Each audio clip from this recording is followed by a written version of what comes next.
Wanita bukan untuk dipamerkan di panggung apa namanya? Lebih baik tidak usah tahu namanya apa itu. Panggung apa saja. Wanita adalah dimuliakan di rumah suami. Jadi ini bukan cara yang baik. Katanya saya ingin lomba dan sebagainya. Hei, kalaupun anda seorang yang soleh lalu ikut lomba, yang melihat anda bukan orang soleh. Ini wanita cantik ini, saya mau dengan dia. Anda akan dikejar. Masa wanita permata mau dipamer-pamerin? Hanya orang dungu saja menamerkan permata. Permata itu akan disimpan. Dan wanita bukan permata, lebih dari permata. Kalau seorang wanita dikatakan permata itu maksudnya nilainya sangat mulia. Kalau ada orang punya permata, nggak mungkin lalu ngomong, hei aku punya permata nih, harganya 10 miliar. Wah, pencuri datang nanti.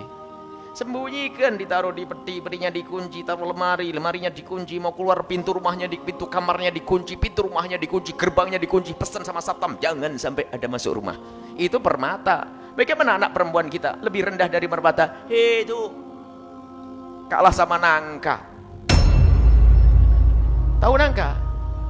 Dibungkus biar mateng, nggak ada nangka itu langsung buka dada. Hei, kelelawar dulu aku nangka. Nggak ada itu.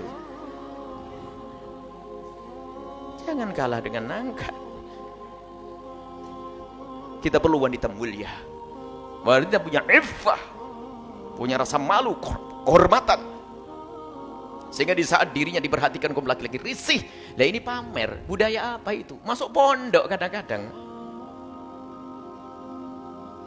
Tidak seperti itu wahai ahli iman. Kita perlu membiasakan wanita mulia.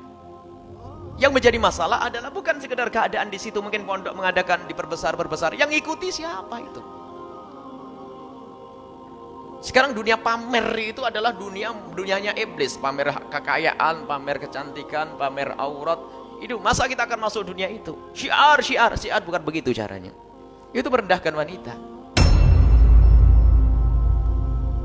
Tidak perlu seperti itu. Dan jangan ikutkan putra-putri Anda seperti itu.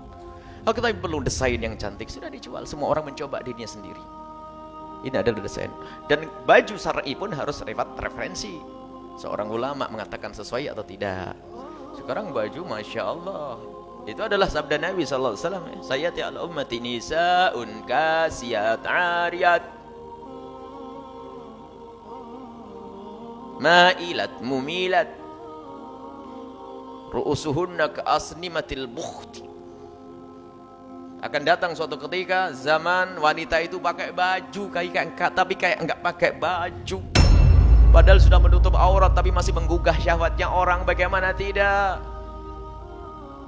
Masih ada hal-hal yang tampak membangkitkan syahwatnya kaum pria. Jadi kalau zaman dulu itu kasiat ariyat itu kebayang pakai baju panjang tapi dibelek. Ya kan ada kan dulu? Padahal roknya sudah panjang tapi dibelek. Tapi zaman sekarang tidak, ditutup, akan tapi lekuk-lekuk tubuhnya masih terlihat. Semoga jika ada yang menyaksikan acara ini atau yang hadir di sini dengan seperti itu, semoga Allah ampuni. Kita tidak ingin satu orang pun dihukum oleh Allah. Semoga Allah mengampuni. Kita tidak mengutuk siapapun, hanya kita mengingatkan. Pakailah baju yang benar-benar menutup aurat. Auratmu hanya untuk suamimu. Kecantikanmu hanya untuk suami, bukan untuk diobral di pinggir jalan, ya.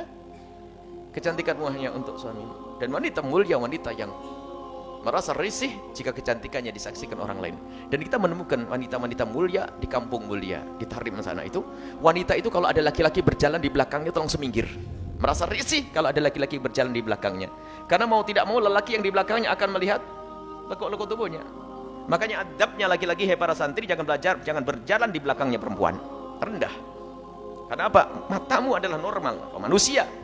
Kalau laki menghindar, jangan berjalan di belakangnya perempuan. Minggir perempuannya, maju laki-laki. Ini adalah wanita mulia. Sekarang ada orang itu berkaca di depan cermin 2 jam hanya pengen nanti jalan, pengen dilihat oleh semua orang. Karena memang itu kelasnya kelas pinggir jalan, kelas murah, kelas rendah.